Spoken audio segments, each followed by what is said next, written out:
बाई सकट बाई, बोला ना काळ्या वहिनी.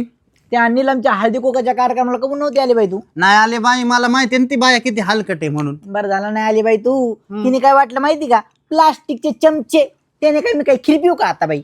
बाई बाई माझ्या हळदी कुकाच्या कार्यक्रमाला मी कसे काचचे नक्षीचे गालास वाटले होते बाई. काळ्या वहिनी तुम्हाला सांगते, आमच्या इकडे आहे ना काचाचं प्लॅस्टिकचं जमतच नाही बाई. हा, आमच्या इकडे डायरेक्ट चांदीच्या वाट्या वाटीत, चांदीच्या वाट्या. हा, बाई. सगळ्यांच्या घरी चांदीच्या वाट्या, चांदीचे भगुले, चांदीचे तवे. बया कधीच काळे नाही पडत तुमच्या वनी. बया मी तर किती वेळ तुमच्या घरी आले, पण मला तर एकदा चांदीचं काही दिसलं नाही बाई. बाई आमच्या माहेराला माहेराला का? बरोबर मारा चक्कर एका दिवशी. मारीन ना बाई चक्कर. बया काय फेकी ती घरी पत्तरवाळ्या जे होती म्हणे चांदीच्या बाट्या. काळ्या वहिनी मोठ्याने बोलताय तुम्ही. अगं बया मोठ्याने बोलले का?